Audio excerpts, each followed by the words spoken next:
अगर पहले के पार्ट्स नहीं देखे तो पहले वो जाकर देख लो। अब सब मेरी हेल्थ के बारे में पूछ रहे थे, इतना प्यार देने के लिए शुक्रिया। मैं अब पूरी तरह से हेल्दी हूँ। इस वीडियो में सीज़न 2 एंड हो जाएगा और सीज़न 3 अभी पूरा रिलीज़ नहीं हुआ। उसकी वीडियो मैं साथ साथ बनाता रहूँगा। अभी ऐसा ही एक न्यू एनिमे स्टार्ट करने वाला हूँ। उस एनिमे पर कॉपीराइट आने के चांस थोड़े ज़्यादा हैं, तो उसके लिए एक न्यू चैनल बनाया है, उस पर अपलोड करूँगा। जो कमेंट में मिल जाएगा सब्सक्राइब कर लेना। अभी तक हमने देखा कि रिवर डिफाइंग सेक्टर और स्काई रिवर कोर्ट की फाइट में रिवर डिफाइंग सेक्टर जीत जाता है। बाय डबल गोल्डन कोर कर लेता है। फाइट जीतने के बाद अब मिडल स्ट्रीम में स्काई रिवर कोर्ट की जगह रिवर डिफाइंग सेक्टर ने ले ली है। फिर बाय एक भूत वाला केस इन्वेस्टिगेट करने चाहता है, जहां उसे वही फीन स्पिरिट मिलती है। फीन स्पिरिट को बाय में कुछ तो दिखता है। तब हंग बाय को स्काई रिवर कोर्ट के पुराने एल्डर का एक आखिरी मैसेज सुनाता है, जिसमें वो रिवर डिफाइंग सेक्टर को मास्टर सेक्टर से बचकर रहने को कहता है। फिर हंग बाय को एक बुरी खबर देता है, अभी उनकी प्रॉब्लम्स खत्म नहीं हुई। Sky river court middle stream का दूसरा बड़ा सेक्टर था और अब उसके रिसोर्सेज जो रिवर डिफाइंग सेक्टर के पास हैं, उन पर बाकी के सेक्टर्स की नज़र है। अब आगे कुछ टाइम बाद यंग पैट्रियार्क का घर। बाय कहता है कि रिवर डिफाइंग सेक्टर अभी बना है, मुझे जितना जल्दी हो सके स्ट्रॉन्ग बनना होगा। फिजिक्स सेक्टर की विल कल्टीवेशन आर्ट्स को कल्टीवेट करने के लिए हेवन रीचिंग वाटर चाहिए होता है। इसके दो हिस्से हैं, कोल्ड और विल। इस मेथड से कोल्ड बनाकर विल को स्ट्रॉन्ग करना है। अगर मैं इस टेक्निक की पीक पर पहुंच जाऊं तो हेवन रीचिंग रिवर का कुछ हिस्सा फ्रीज कर पाऊंगा। मेरे ऊपर बहुत बड़ी रिस्पॉन्सिबिलिटी है, मुझे अपने सेक्टर को प्रोटेक्ट करने के लिए स्ट्रॉन्ग बनना होगा। अगर इस एबिलिटी को किसी और एबिलिटी के साथ मिलाकर यूज़ किया जाए तो एनिमी का जीतना मुश्किल हो जाएगा। क्या होगा अगर मैं इसे अनडाइंग टेक्निक के साथ यूज़ करूं? तब अचानक बाय को बाहर से एक आवाज़ आती है। बाय देखता है बाय डिवाइनर खड़ा है, जो बर्फ का स्टैचू बन गया है। बाय पूछता है, तुम मेरे घर के बाहर क्या कर रहे हो? कहीं तुम्हारी मेरे घर पर नज़र तो नहीं? डिवाइनर कहता है, नहीं यंग पैट्रियार्क, आप कहाँ और मैं कहाँ? मैं तो बस आपसे मदद मांगने आया था।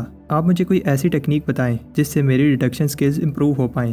भाई कहते हैं, ये डिवाइस तो हिल नहीं रही, कहीं पानी जाने की वजह से ख़राब तो नहीं हो गई?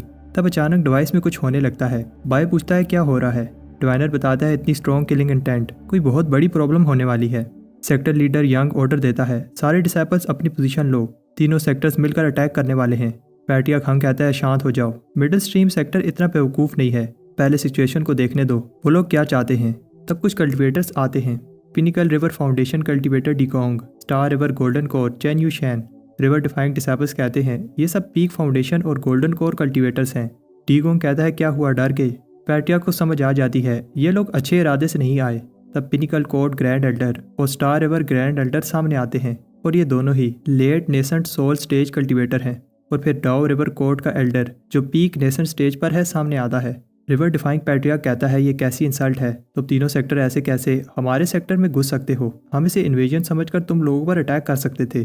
स्टार एल्डर कहती है, क्या तुम लोग हमसे लड़ सकते हो? डाओ एल्डर उसे रोकता है और कहता है, हम तो बस मेहमान बनकर आए हैं।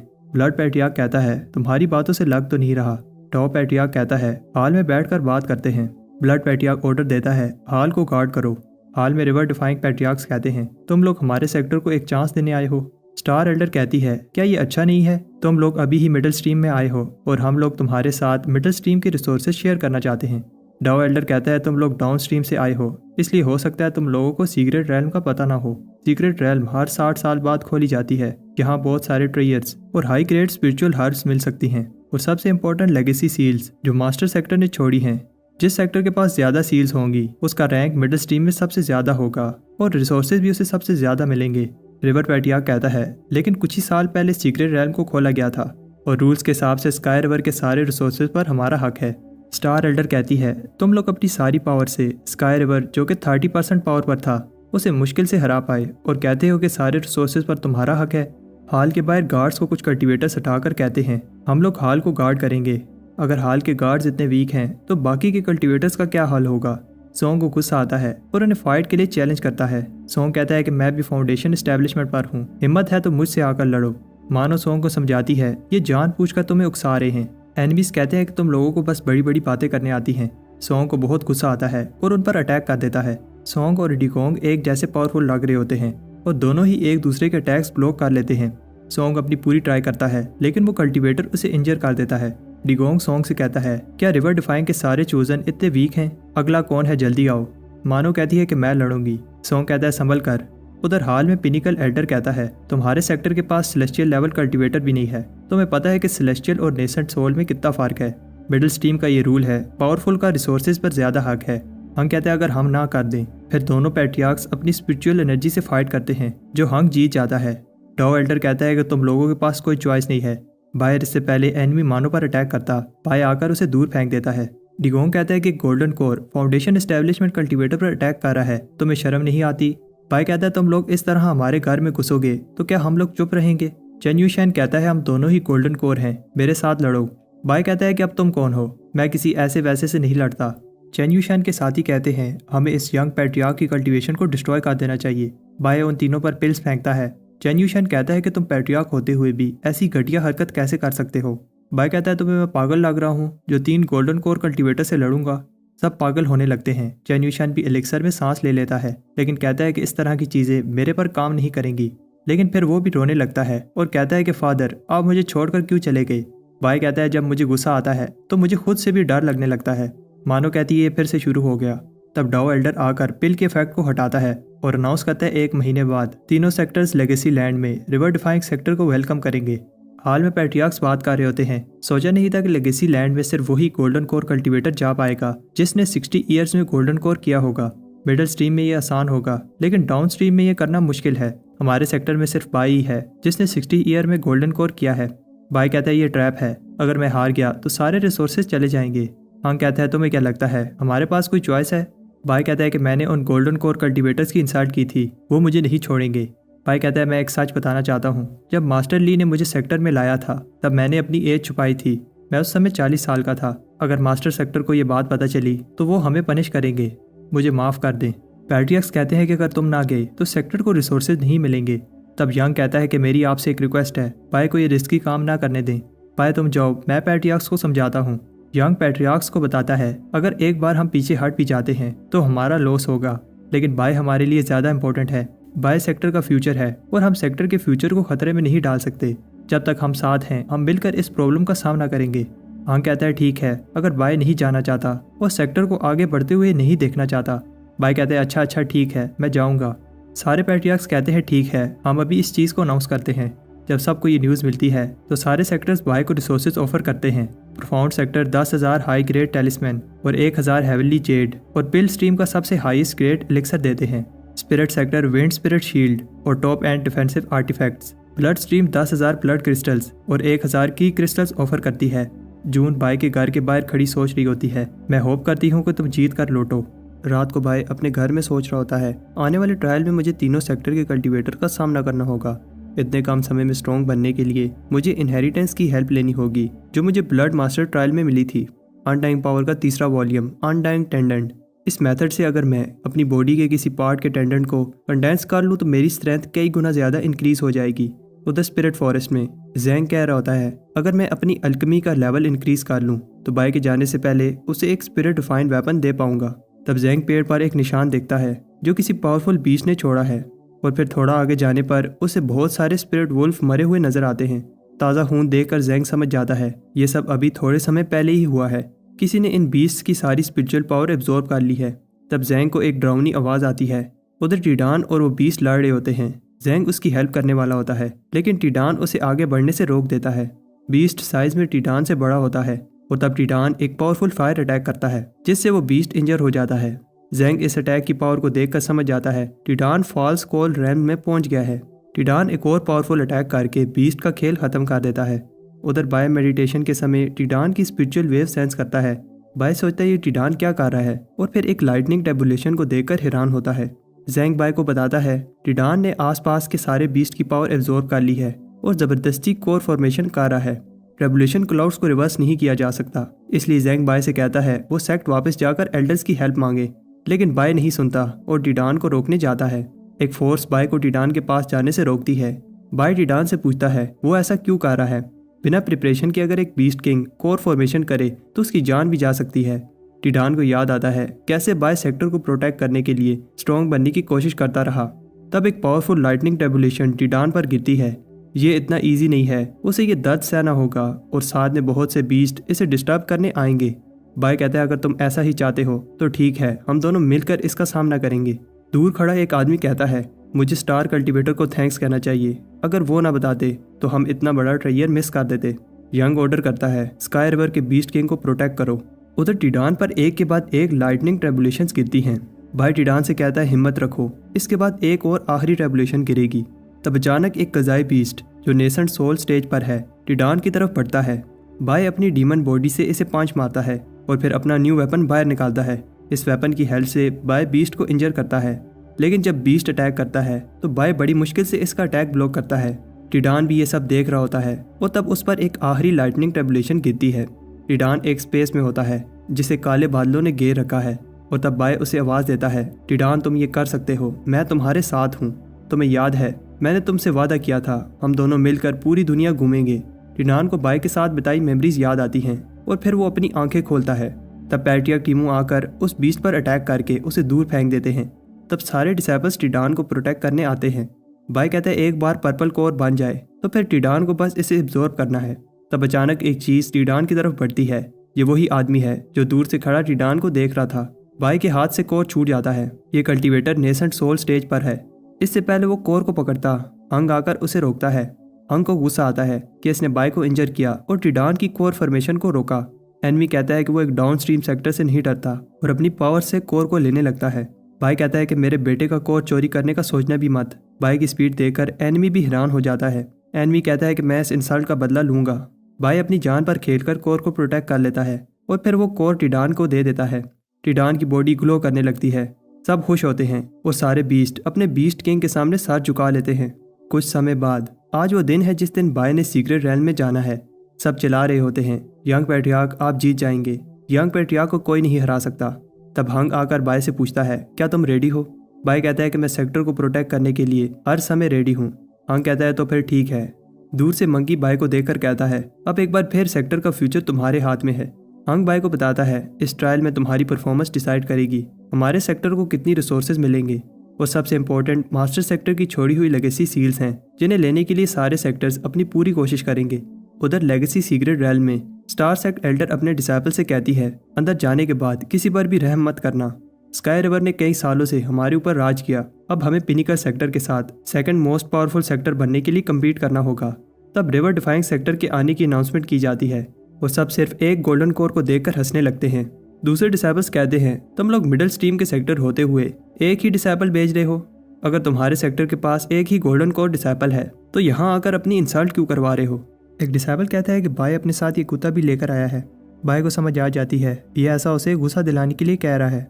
चेन यूशन कहता है इसका मतलब रिवर डिफाइंग सेक्टर ने एक और एक आधा मेंबर भेजा है। टीडान को गुस्सा आ रहा होता है। बाय को ये बात पता है कि दोनों सेक्टर्स नंबर में ज़्यादा हैं। अगर मैंने थोड़ी सी भी गलती की तो दोनों अभी से ही मुझे टारगेट करने लगेंगे। चेन यूशन कहता है अगर स्काई रिवर कमज़ोर ना होता तो river defying sector middle stream में कभी ना आ पाता। बाय कहता है कि ब्रदर चैन सही कह रहा है, मेरे जैसे down stream cultivator middle stream के पावरफुल कल्टीवेटर के सामने कुछ भी नहीं है। मैं तो बस अपने सेक्टर की स्लॉट पूरी करने आया हूँ। चेन यूशन कहता है कि मैं इस चीज़ को बर्दाश्त नहीं कर सकता कि तुम जैसा कल्टीवेटर मेरे साथ खड़ा भी है। बाय कहता है अगर ब्रदर चैन को बुरा लग रहा है तो मैं अब से 10 कदम दूर रहूँगा। बाय कहता है कि जिस तरह तुम रिवर डिफाइंग सेक्टर के टैबलेट स्टोन को अपने फादर की ग्रेव समझ के रो रहे थे, मुझे डर है कि कहीं तुम मुझे अपना ग्रैंडफादर समझकर रिस्पेक्ट न दिखाने लगो। सब बाय की इस बात पर हंसने लगते हैं। चेन यूशन को गुस्सा आता है और तब डाओ सेक्टर के कल्टीवेटर्स आने लगते हैं। डाओ सेक्टर मिडिल स्ट्रीम का सबसे पावरफुल सेक्टर है और सबसे पावरफुल सेक्टर होते हुए ट्रायल शुरू होने का ऑर्डर देता है। सारे पैट्रियार्क्स एक बड़े से पत्थर में अपनी पावर डालते हैं। चेन यूशन बाय से कहता है एक बार सीक्रेट ट्रायल में आओ, मैं बताता हूँ कि कौन किसका बाप है। बाय टिडान से कहता है मेरे साथ रहना। हंग ने बाय से कहा था अगर उसे लेगेसी सील लेने में जान का कोई खतरा हो तो वो पीछे हट जाए। ट्रायल की शुरुआत होती है और सब एक एक करके ट्रायल ग्राउंड में आते हैं। अनाउंस किया जाता है एक दूसरे को मारना अलाउड नहीं है और जो भी टीम ज़्यादा सील इकट्ठी करेगी जीत जाएगी। इस ट्रायल की 2 स्टेजेस होंगी। पहली स्टेज एक रेस है। जो कल्टीवेटर एक फिक्स टाइम में वेस्टलैंड को सबसे पहले क्रॉस करेगा उसको सेकंड ट्रायल में सील लेने का हेड स्टार्ट मिल जाएगा। स्टार कल्टीवेटर्स कहते हैं 1000 मीटर ये तो बहुत कम रास्ता है, हम इजीली उड़कर पहुंच जाएंगे। तब थोड़ा आगे जाने के बाद रिस्ट्रिक्शन की वजह से कल्टीवेटर्स उड़ नहीं पाते। स्टार कल्टीवेटर्स कहते हैं घबराओ नहीं, हम चलकर भी पहुंच जाएंगे। तब अचानक कल्टीवेटर्स एक ट्रैप में फंस जाते हैं। चेन यूशन एक कल्टीवेटर को मरने से बचाता है। इस ट्रैप की power late stage core formation जितनी है। तब डाओ कल्टीवेटर्स फॉर्मेशन बनाकर आगे बढ़ते हैं। बाय भी दूर से ये सब देखकर कहता है हमें जल्दी नहीं करनी चाहिए। चैन भी फॉर्मेशन बनाने का ऑर्डर देता है। एक डिसाइबल कहता है उस रिवर डिफाइंग लड़के का क्या करना है। चैन कहता है कि अभी हमें सील जमा करनी है, इसे बाद में निपटा लेंगे। बाय कहता है ब्रदर चैन घबराओ नहीं, जब तक तुम मुझे उकसाओगे नहीं मैं तुमसे दूर रहूंगा। बाय टिडान से कहता है अब हमें भी चलना चाहिए। उधर चैन कहता है कि उसने सोचा नहीं था ये ट्रैप्स हमारी इतनी एनर्जी वेस्ट करेंगे। बहुत से लोग खोने के बाद वो ट्रैप्स क्रॉस कर लेते हैं। एक डिसेबल चैन को बताता है वो देखो क्या वो बाय है, वो अकेला हमसे पहले कैसे आ गया। चैन को गुस्सा आता है क्योंकि वो बाय को डायरेक्टली अटैक नहीं कर सकता, इसलिए आसपास के ट्रैप्स को एक्टिवेट करने लगता है। बाय को देखकर ऐसा लगता है जैसे उसे पता है कि ट्रैप कहाँ से निकलेंगे। चैन को समझ आ जाती है ट्रैप ट्रिगर होते ही बाय अपनी अनडाइंग बॉडी की पावर से वहाँ से हट जाता है। एक कोर फॉर्मेशन कल्टीवेटर की स्पीड इतनी नहीं हो सकती। बाय की स्पीड देखकर पिनिकल कल्टीवेटर्स भी उस पर अटैक करने लगते हैं। तब बाय गलती से एक ट्रैप में फंस जाता है। ये मौका देखकर चैन उस पर अटैक कर देता है। बाय कहता है कि मैंने तुम लोगों का क्या बिगाड़ा है जो तुम लोग मेरे पीछे पड़े हो, तुम लोगों को लगता है कि मैं तुम लोगों से डरता हूँ। By weaponizing flora art use करके सारे ट्रैप्स ट्रिगर करने लगता है। पिनिकल डिसाइपल चैन से कहती है ये तुम्हारी गलती है। चैन ऑर्डर देता है फॉर्मेशन बनाकर बाय पर अटैक करो। बाय आसानी से ये अटैक रोक लेता है। उधर डाउ डिसाइपल्स को ट्रैप में लड़ता हुआ देखकर बाय टिडान से कहता है कि तुम्हें पता है अब क्या करना है। बाय अटैक छोड़कर भागने लगता है और तब वो अटैक डाउ डिसाइपल्स को लग जाता है। डाउ डिसाइपल्स स्टार सेक्टर से कहते हैं तुम्हें मरने का बहुत शौक है। जब वो आपस में लड़ रहे होते हैं तो पिनिकल डिसाइपल कहती है हमारे ऊपर क्यों अटैक कर रहे हो, हमने क्या किया है। दोनों साइड्स को लड़ता देखकर बाय कहता है तुम लोग लड़ो, मैं तो चला। बाय जब बताई हुई जगह पर जाता है तो कोई अरे एक्टिवेट होने लगती है। ये अनाउंसमेंट की जाती है सेकंड राउंड की शुरुआत होती है। सारी एनर्जी एक जगह इकट्ठी होने लगती है और पहली सील बाहर आती है। सारे सेक्टर के टीम लीडर्स अपने डिसाइपल्स को ऑर्डर देते हैं जल्दी से सील को पकड़ लो। तब ऊपर कुछ अजीब होने लगता है। बाय को समझ आ जाती है कुछ गड़बड़ है। तभी वहाँ डाउ कल्टीवेटर आकर बाय से कहते हैं अगर जिंदा रहना चाहते हो तो रास्ते से हट जाओ। बाय सोचता है कि इन्हें जाने देता हूँ और अगर कोई खतरा ना हुआ तो मैं भी चला जाऊंगा। डाउ कल्टीवेटर्स पर पावरफुल बिजली गिरने लगती है। बाय सोचता है क्या वो जिंदा हैं। डाउ कल्टीवेटर्स अपनी फॉर्मेशन की हेल्प से बच जाते हैं। ये रिस्ट्रिक्शन पहली स्टेज से ज़्यादा पावरफुल है। बाय ये सोच ही रहा होता है कि पीछे से दूसरी टीम्स आ जाती हैं और चैन यूशेन बाय पर अटैक कर देता है। तब बाय एक्टिंग करने लगता है लेकिन चैन बाय से कहता है नाटक बंद करो। तभी एक डिसाइपल बताती है कि डाउ सेक्टर फ्लोटिंग ओरिजिन पर पहुंच गया है, हमें भी चलना चाहिए। इस रिस्ट्रिक्शन को देखकर लगता है जैसे ये इसलिए बनी है ताकि कोई भी जिंदा ना बचे। लेकिन डाउ कल्टीवेटर्स अपनी secret technique manifestation of giant hand use करके पहली सील पकड़ लेते हैं। सेक्टर एल्डर्स को भी पता चल जाता है कि पहली सील डाउ सेक्टर ने ले ली है। जब भी कोई सेक्टर सील एब्जॉर्ब करेगा उसका सिंबल स्पिरिचुअल पिलर पर बन जाएगा। अगर ऐसा ही चलता रहा तो डाउ सेक्टर फिर से फर्स्ट पोजीशन ले लेगा। पहले sky river court second number पर था क्योंकि उनकी पावर डाउ सेक्टर के बराबर थी, लेकिन अब नहीं लगता कि रिवर डिफाइंग सेक्टर जैसा वीक सेक्टर एक भी सील ले पाएगा। डाउ सेक्टर का टीम लीडर बताता है जितना माउंटेन के पास जाएंगे उतनी ज्यादा सील मिलेंगी। डाउ सेक्टर स्पिरिट बॉडी को लेकर आगे बढ़ता है। पिनिकल सेक्टर भी अपनी टेक्निक से आगे बढ़ते हैं और फिर आखिर में चैन भी ऑर्डर देता है जल्दी से आगे बढ़ो, हम पिनिकल सेक्टर से पीछे नहीं रह सकते। लेकिन तब इससे पहले स्टार सेक्टर सील पकड़ता पिनिकल सेक्टर सील उठा लेता है। बाय देख रहा होता है कि दोनों ही सेक्टर एक दूसरे को बुरा भला कह रहे होते हैं। बाय टिडान से कहता है घबराओ नहीं, हमें भी सील मिल जाएगी। तब डाउ सेक्टर एक और सील पकड़ लेता है। डाउ डिसाइपल्स कहते हैं कि एल्डर ब्रदर हम 2000 मीटर मार्क पर हैं लेकिन माउंटेन्स ऑफ सील के और पास नहीं जा सकते। डाउ टीम लीडर कहता है घबराओ नहीं, हम अभी भी बाकियों से बहुत अच्छी पोजीशन पर हैं। पिनिकल कल्टीवेटर कहती है डाउ सेक्ट सच में पावरफुल है, हम 1000 मार्क से आगे नहीं पढ़ पा रहे। स्टार सेक्टर भी 1000 मार्क पर खड़ा है।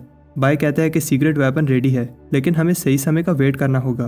तभी बाय एक सील को देखकर कहता है यही चांस है और सील लेने के लिए भागता है। तभी अचानक वो सील स्टार सेक्टर ले लेता है। बाय को गुस्सा आता है। चैन कहता है कि इस बेवकूफ़ को देखो, अकेले ही रिस्ट्रिक्शन का सामना कर रहा है। तब माउंटेन्स ऑफ सील से एक साथ 4 सील्स निकलती हैं। बाय कहता है कि इस बार मैं एक सील लेकर रहूंगा। बाय अपनी अनडाइंग बॉडी यूज़ करता है और टिडान भी ट्रांसफॉर्म हो जाता है, लेकिन चैन बाय पर अटैक करके इसे गिरा देता है। बाय कहता है कि तुम सील लेने की जगह मुझे रोक रहे हो, तुम्हें डर है कि कहीं मैं जीत ना जाऊं। चैन कहता है कि रिवर डिफाइंग सेक्टर की कोई औकात नहीं है, अगर मरना नहीं है तो चुप करके साइड पर खड़े हो जाओ। बाय बताता है कि उसे सिर्फ एक ही सील चाहिए, लेकिन चैन ईवल स्माइल देकर कहता है मैं रिवर डिफाइंग सेक्टर को एक भी सील नहीं लेने दूंगा। रिवर डिफाइंग सेक्टर को छोड़ के तीनों सेक्टर्स बहुत सारी सील्स जमा कर लेते हैं। स्टार एल्डर कहती है एल्डर हंग एक बैट लगाते हैं, मुझे नहीं लगता कि रिवर डिफाइंग सेक्टर एक से ज्यादा सील ले पाएगा। हंग कहता है कि तुम ज्यादा कॉन्फिडेंट हो रही हो, अभी तो बहुत सारी सील्स आना बाकी हैं। स्टार एल्डर को लगता है हंग बैट लगाने से डर रहा है। पिनिकल एल्डर कहता है जल्दी मत करो, अगर ब्रदर हंग को ऑफर अच्छी लगे तो शायद वो मान जाए। स्टार एल्डर कहती है अच्छा ठीक है, अगर स्टार कोर्ट हारी तो स्टार मीटरॉइड देगी। इस मीटरॉइड की पावर सेलेस्टियल लेवल की है। स्टार एल्डर बताती है अगर मैं जीती तो रिवर डिफाइंग सेक्टर को रिवर डिफाइंग शिप देनी होगी। हंग कहता है तुम बहुत चालाक हो, तुमने पहले से ही सोच रखा था। स्टार एल्डर बताती है आखिर रिवर डिफाइंग सेक्टर के पास एक वही तो काम की चीज़ है। पिनिकल एल्डर कहता है हंग ब्रदर ये अच्छी ऑफर है, और डाओ एल्डर भी ऑर्डर वाली टोन में हंग को ऑफर लेने का कहता है। हंग दबाव में आकर मान जाता है और प्रे करता है कि बाय कोई चमत्कार कर दिखाए। उधर चैन बाय के पीछे पड़ा होता है और उसे एक भी सील लेने नहीं दे रहा।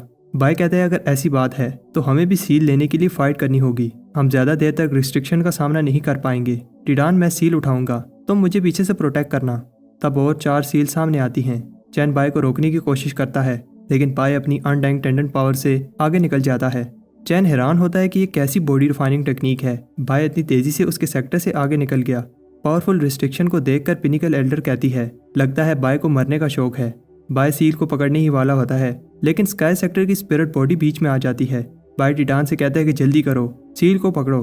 टिडान सील पकड़ने के लिए भागता है, लेकिन चैन टिडान को पकड़ लेता है और एक फायर बॉल इधर ही आ रही होती है। बाय टिडान को बचाने के लिए भागता है। चैन कहता है देखते हैं एक पावरफुल रिस्ट्रिक्शन के अटैक से टिडान के कितने पीस होते हैं। बाय स्टार कल्टिवेटर्स को माउंटेन शेकिंग अटैक से पीछे कर देता है, लेकिन चैन कहता है कि इतनी जल्दी भी क्या है, और बाय पर स्पिरिट बॉडी से अटैक करता है। बाय बड़ी मुश्किल से इसका अटैक रोकता है।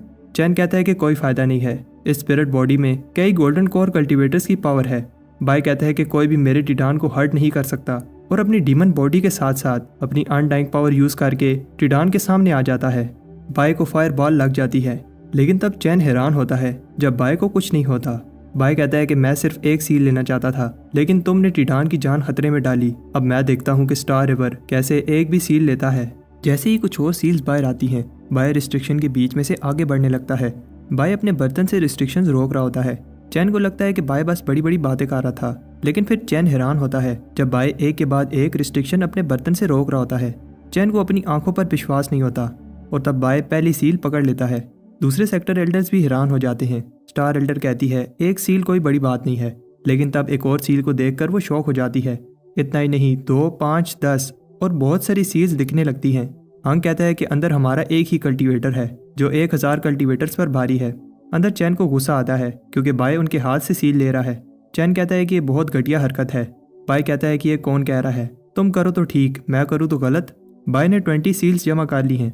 अब बाजी पलट गई है और स्टार सेक्टर एक भी सील नहीं ले पा रहा होता। स्टार डिसेबल्स कहते हैं हम इसकी स्पीड के आगे कुछ भी नहीं कर पा रहे। बाय कहता है क्या हुआ, अगर दम है तो आकर ले लो। पिनिकल टीम एल्डर भी स्टार सेक्टर की इंसल्ट करने लगती है क्योंकि वो एक कल्टीवेटर को भी हरा नहीं पा रहे। चैन कहता है अरे चेंज करो, अब हमारा एक ही टारगेट है और वो बाय को हराना है। चैन की टीम सील्स को छोड़कर बाय पर अटैक करने लगती है। बाय प्रोटेक्टिव टेनिसमैन यूज करता है, लेकिन स्पिरिट बॉडी को कुछ नहीं होता। तब पिनिकल स्पिरिट बॉडी को देखकर बाय को एक आइडिया आता है। जब चैन अटैक करता है तो बाय सामने से हट जाता है और अटैक पिनिकल स्पिरिट बॉडी को लग जाता है। पिनिकल टीम लीडर कहती है ये क्या कर रहे हो। चैन कहता है ये मिसअंडरस्टैंडिंग है, बाय हमें लड़ाना चाहता है। बाय कहता है कि मैंने क्या किया है, स्टार सेक्टर को देखकर अटैक करना चाहिए था। पिनिकल टीम लीडर को भी लगता है ये स्टार टीम की गलती है। चैन कहता है कि बाय बहुत चालाक है, हमें लड़वा कर सील्स चोरी करना चाहता है। पिनिकल टीम लीडर कहती है तुम लोगों से एक कल्टिवेटर संभाला नहीं जा रहा, इसलिए बहाने बना रहे हो। चैन कहता है चलो एक बैट लगाते हैं, जो भी बाय को मारेगा दूसरी टीम को सबके सामने नाक रगड़कर माफी मांगनी होगी। पिनिकल लीडर मान जाती है। बाय कहता है कि इसमें मुझे क्यों घसीट रहे हो। डाउ डिसेबल्स लीडर से पूछते हैं ये लोग क्या कर रहे हैं। टीम लीडर कहता है इन बेवकूफ़ों को लड़ने दो, हमें सील्स लेने पर फोकस करना चाहिए। लेकिन तब वो देखते हैं बाय डाउ स्पिरिट बॉडी से आगे पावरफुल रिस्ट्रिक्शंस में जा रहा है और उसे कुछ भी नहीं हो रहा। डाउ टीम लीडर को समझ आ जाती है बाय खतरा बन सकता है, और तब डाउ सेक्टर भी बाय पर अटैक करने लगता है। बाय कहते हैं ये बर्तन ज्यादा समय तक तीनों सेक्टर के इतने पावरफुल अटैक्स को रोक नहीं पाएगा, इसलिए इसकी स्पिरिचुअल एनर्जी तेजी से कम हो रही है। बाय कहता है लगता है सीक्रेट वेपन को यूज करने का समय आ गया है। बाय पॉइजन पिल्स को एक्टिवेट करता है और तीनों सेक्टर एलिक्सर के स्मोक में डूब जाते हैं। उधर सब पागल हो रहे होते हैं और इधर बाय मजे से एक एक सील उठाकर गिन रहा होता है। 28, 29। चैन ने अपनी सांस रोक रखी है, लेकिन डाउ कल्टिवेटर्स को कुछ नहीं होता। लीडर कहता है कि रुक जाओ, अब कुछ करने की जरूरत नहीं है। बाय जिस जगह जा रहा है वो फॉरबिडन लैंड ऑफ डेथ है। अब बाय का खेल खत्म। बाय कहता है यहाँ कुछ गड़बड़ है, और तब बाय पर पावरफुल ट्रेबुलेशंस गिरने लगती हैं। बाय कहता है कि मिडल स्ट्रीम ने ये बात रिवर डिफाइंग सेक्टर को नहीं बताई थी। चैन कहता है कि फॉरबिडन रीजन में रिस्ट्रिक्शंस 100 गुना ज्यादा स्ट्रॉन्ग है। बाय अब तुम बच नहीं सकते। बाय का बर्तन क्रैक होने लगता है क्योंकि इसकी स्पिरिचुअल एनर्जी तेजी से कम हो रही है। तब बाय अपनी हेवन रीचिंग आइज से बाहर निकलने का कोई रास्ता ढूंढता है। बाय सोचता है कि अगर मैं वापस गया तो तीनों सेक्टर्स मिलकर अटैक करेंगे। बाय देखता है कि हाँ एक छुपा हुआ बैरियर है और टिडान से कहता है रेडी हो जाओ, हम अपनी लक आजमाने वाले हैं। बाय अपनी अशूरा बॉडी से खुद को आगे फेंकता है। पावरफुल रिस्ट्रिक्शन की वजह से बर्तन टूट जाता है और तब बाय अपना हाथ आगे बढ़ाता है। बाय की जब आंख खुलती है तो वो टिडान के साथ एक स्पेस में होता है और तब वो स्पेस एक माउंटेन में बदल जाती है। बाय को समझ आ जाती है रिस्ट्रिक्शंस तो बस एक छल थी, असली ट्रायल तो इस बैरियर के इस पार है। बाय कहता है कि क्या व्यू है और खुश होता है कि उसने वो कर दिखाया जो किसी ने पहले नहीं किया। बाय और टिडान व्यू एंजॉय कर रहे होते हैं और सबके मुंह खुले के खुले रह जाते हैं। बाय कहता है कि तुम में से कोई भी आज तक माउंटेन ऑफ सील्स के पास भी नहीं आया, क्या तुम लोग जानना चाहते हो ये कैसी दिखती है? बाय कहता है ये वही जगह है जहाँ से सील्स निकलती हैं और अब मुझे सील्स लेने से कोई नहीं रोक सकता। बाय कहता है सच में जब आदमी सबसे आगे निकल जाता है तो बिल्कुल अकेला रह जाता है। जैसे ही बाय माउंटेन ऑफ सील्स को टच करता है एक मैजिकल थ्रेड बाय को पकड़ लेती है और माउंटेन ग्लो करने लगती है। माउंटेन में से एक आवाज आती है और तब सारे सेक्टर्स की सील्स उनके पास से निकलकर वापस माउंटेन में जाने लगती हैं। वो आवाज बताती है ये सारी सील्स अब बाय की हैं। एल्डर्स भी शॉक हो जाते हैं, उनकी सील्स कहाँ गई? सारे सेक्टर्स अपनी स्पिरिट बॉडी को लेकर बाय के पास जाने की कोशिश करते हैं लेकिन इतनी स्ट्रॉन्ग रिस्ट्रिक्शन की वजह से आगे नहीं बढ़ पा रहे होते। सारी सील्स बाय की बॉडी में एब्जॉर्ब होने लगती हैं। एक आवाज कहती है सीक्रेट माउंटेन आर्ट्स। एल्डर को समझ नहीं आती ये क्या हो रहा है, सारी सील्स एक सेक्टर के पास कैसे जा सकती हैं? स्टार एल्डर कहती है सीक्रेट रेल में कोई प्रॉब्लम हो गई है, इमर्सनरी को बुलाओ। डाउ एल्डर सोचता है ये बेल की आवाज तो लेगेसी बेल की लग रही है। तब एक आदमी यंग को बताता है बाय ने सारी सील्स लेकर मास्टर सेक्टर की इनहेरिटेंस ले ली है। यंग कहता है कि वो बाय के बारे में गलत सोचता था। Star domain river defying sector को दबाना चाहती थी ताकि हमारे स्काई डोमेन से आगे निकल पाए, लेकिन ये चीज उन पर उल्टी पड़ गई। उस लड़के पर नजर रखो, वो मरना नहीं चाहिए। तब बाय के नॉर्मल होने के बाद ट्रायल खत्म हो जाता है और एक आवाज बताती है रिस्ट्रिक्शंस खत्म कर दी गई हैं और बाहर जाने का रास्ता जितने समय में एक अगरबत्ती जलती है उतनी देर में खोल दिया जाएगा। बाय को समझ आ जाती है तब तक के लिए वो लेगेसी लैंड में फंस गया है। चैन कहता है अब ट्रायल खत्म होने के बाद एक दूसरे को मारने वाला रूल भी खत्म हो गया है। उधर पिनिकल एल्डर कहता है तुम्हारे यंग पैट्रियार्क ने न सिर्फ ट्रायल जीता बल्कि सारी सील्स ली हैं, फिर भी तुम खुश नहीं लग रहे। स्टार एल्डर कहती है कहीं ब्रदर हंग को डर तो नहीं कि बाय जिंदा वापस नहीं आएगा क्योंकि मारने का रूल खत्म हो गया है। अंदर दूसरे सेक्टर्स बाय के पीछे पड़े होते हैं। बाय कहता है अब ट्रायल खत्म हो गया है, लड़ने से क्या मिलेगा? डाउ टीम लीडर कहता है अगर तुमने सब कुछ खराब ना किया होता तो हम जीत जाते। तब बाय के पाउच से टर्टल कहता है ये तो बस 100 गोल्डन कोर कल्टीवेटर्स हैं, तुम इनसे डर रहे हो। बाय कहता है अगर ऐसा है तो तुम जाकर क्यों नहीं लड़ते? टर्टल कहता है कि अभी मैं सोकर उठा हूँ, मेरा मूड नहीं है। तब फिर से सारे कल्टीवेटर्स बाय पर अटैक करने लगते हैं। बाय टर्टल से पूछता है अगर तुम्हारे पास बचने को कोई रास्ता है तो जल्दी बताओ, अगर मैं न रहा तो तुम्हारा ख्याल कौन रखेगा? मैं प्रॉमिस करता हूँ जब भी मुझे कोई न्यू ट्रेयर मिलेगा पहले तुम्हें चाटने दूंगा। टर्टल कहता है ठीक है, इस बार मैं तुम्हारी हेल्प कर देता हूँ, मुझे उनकी डायरेक्शन में फेंको, फिर देखो मेरा कमाल। वो टर्टल स्टार स्पिरिट बॉडी को फाड़ कर निकल जाता है। स्टार सेक्टर हैरान होता है आखिर ये क्या चीज है। और तब टर्टल एक एक करके सारे गोल्डन कोर कल्टीवेटर्स को पटक पटक कर मार रहा होता है। पावरफुल डाउ डिसेबल्स भी टर्टल का सामना नहीं कर पाते। आखिर में टर्टल पिनिकल सेक्टर की टीम लीडर पर लैंड हो जाता है।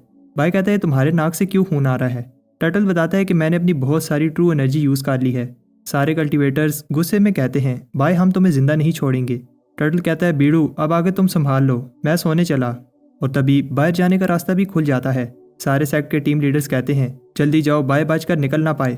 बाय और टिडान अलग अलग हो जाते हैं ताकि एनिमीज को डिस्ट्रैक्ट कर पाएं। डाउ टीम लीडर बाय से कहता है तुम्हें क्या लगता है कि तुम इतनी आसानी से बच जाओगे? तब पीछे से चैन यूशैन बाय पर अटैक कर देता है। थोड़ा आगे जाने पर बाय को पता चलता है चैन के अटैक में स्लो पॉइजन था। इससे पहले एक पावरफुल अटैक बाय को लगता टिडान सामने आ जाता है। अटैक लगने से टिडान बहुत ज्यादा इंजर हो जाता है। बाय टिडान को पकड़ने जाता है लेकिन चैन इसका रास्ता रोक लेता है और फिर बाकी के टीम लीडर्स भी एक साथ बाय पर अटैक करते हैं। उन्हें लगता है कि एक बार बाय मार गया तो रिवर डिफाइंग सेक्टर टूट जाएगा और फिर उसे डिस्ट्रॉय करना इजी होगा। तब बाय सारों का अटैक अपनी डीमन बॉडी से रोकता है। ये देखकर उन्हें बिलीव नहीं होता बाय बिना किसी आर्टिफैक्ट के ऐसी कोई चीज कैसे समन कर सकता है। बाय कहता है तुम लोग बहुत आगे बढ़ रहे हो। बाय टिडान को पकड़ लेता है लेकिन फिर सारे डिसेबल्स एक स्पिरिचुअल लेयर बनाकर इसका रास्ता रोक लेते हैं। अगर आज बाय जिंदा बच गया तो फ्यूचर में बड़ी प्रॉब्लम बन जाएगी। बाय अपना अम्ब्रेला निकालकर आगे बढ़ता है। बाय स्पिरिचुअल लहर को चीरते हुए बाहर निकल जाता है। बाय हंग को बताता है कि टिडान इंजर हो गया है और तब बाकी के डिसेबल्स कहते हैं बाय भागते कहाँ हो, आज तुम बच नहीं सकते। हंग अपनी स्पिरिचुअल एनर्जी से उन्हें रोक देता है। और फिर बाकी के एल्डर्स अपने डिसाइपल्स के सामने आ जाते हैं। एल्डर अपने डिसाइपल से पूछते हैं तुम्हारी ये हालत किसने की। हांग बाय को देखता है और बाय बताता है कि ये लोग बहुत चालाक हैं, शुरू से ही साथ मिलकर मुझे मारना चाहते थे। चैन कुछ बोलने वाला होता है लेकिन हांग कहता है कि बाय तुम बताओ क्या हुआ।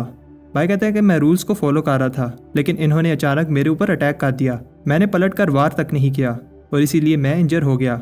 लेकिन इन्होंने मेरे बेटे टिडान पर अटैक किया जो बस अपने फादर को प्रोटेक्ट करना चाहता था। टिडान मरने की एक्टिंग करता है। आखिर कोई कैसे इतना ईवल हो सकता है? क्या तुम्हारे घर में बाप बेटा नहीं है? तुम लोग ऐसा कैसे कर सकते हो? पिनिकल टीम लीडर बताती है इसने पहले घटिया हरकत की और एक टर्टल हमारे ऊपर छोड़ दिया। चैन कहता है अगर ये ऐसी चीटिंग ना करता तो तीनों सेक्टर से कैसे बच सकता था। बाय एल्डर से कहता है आपने सुना ना चैन ने क्या कहा, ये तीनों सेक्टर मुझे मारना चाहते थे। चैन कहता है कि तुमने मुझे ट्रिक किया है। स्टार एल्डर कहती है कि बस करो। चैन कहता है कि इसने चीटिंग की है, हमारी सारी सील्स चुरा ली। एल्डर कहती है कि अब और नहीं, तुमने सबके सामने हमारे सेक्टर की नाक कटाई है। पिनिकल एल्डर कहता है मुझे लगता है कि रिवर डिफाइंग सेक्टर निर्दोष होने की एक्टिंग कर रहा है ताकि अपनी चीटिंग को छुपा सके। आखिर सारी सील्स एक सेक्टर के पास कैसे जा सकती हैं?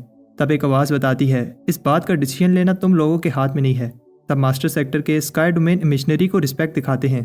तब मिशनरी बताता है मास्टर सेक्टर ने 10,000 साल पहले ह्यूमन माउंटेन आर्ट्स, जो हमारे सेक्टर की टॉप 10 टेक्निक में से एक है, लेगेसी रेल्म में सील की थी। लेकिन आज तक कोई भी एक साथ 100 सील जमा नहीं कर पाया। स्काई डोमेन मिशनरी बाय से पूछता है क्या तुम बाय हो? बाय बताता है कि जी हाँ सीनियर, मैं ही बाय हूँ। बाय की इंजरीज को देखकर मिशनरी कहता है तुम रेस्ट करो और अनाउंस करता है कि इस बार ट्रायल में सिर्फ एक ही सेक्टर रिवर डिफाइंग सेक्टर जीता है। 1 महीने में सारे सेक्टर्स बाय का नाम एक जेड स्लिप पर लिखकर मास्टर सेक्टर को भेजें ताकि वो रिकॉर्ड्स में सेव किया जाए। बाय और हंग जाने लगते हैं। तब डाओ एल्डर बाय को बुलाता है। हंग कहता है कि ट्रायल खत्म हो गया है, अब तुम्हें क्या कहना है? डाओ एल्डर कहता है मैं तो बस कंग्रेचुलेशन कहना चाहता था। इस बार रिवर डिफाइंग सेक्टर ने सारे रिसोर्सेज को मोनोपोलाइज कर लिया। हंग कहता है कि मेरा ऐसा करने का कोई इरादा नहीं था। डाओ एल्डर कहता है रिवर डिफाइंग सेक्टर हमारा नेबर है और नेबर्स का तो ख्याल रखा जाता है। पिनिकल एल्डर भी हंग को मक्खन लगाने के लिए याद दिलाता है कि उसने स्टार सेक्टर से बैट लगाई थी। स्टार एल्डर सोचती है ये लोग सच में कुत्तों की तरह हैं, हर किसी के सामने दुम हिलाने लगते हैं। स्टार एल्डर गुस्से में चली जाती है। चैन एल्डर से माफी मांगता है। एल्डर बताती है कि तुमने हायर सेक्टर के प्लान पर पानी फेर दिया। ये सुनकर हायर सेक्टर खुश नहीं होगा। तुम्हें अब मिडल स्ट्रीम से निकाला जाता है। हंग बाय को शाबाशी देता है क्योंकि इतने सारे रिसोर्सेज के साथ सेक्टर तेजी से आगे बढ़ेगा और अब वो भी कह सकता है कि रिवर डिफाइंग सेक्टर ने मिडल स्ट्रीम में कदम जमा लिया है। टिडान और बाय को देखकर हंग स्माइल करता है। हंग बाय से कहता है कि अब समय आ गया है, तुम अपनी लाइफ का सबसे इंपॉर्टेंट डिसीजन लो। बाय बात सुनकर सेक्टर वापस भाग जाता है।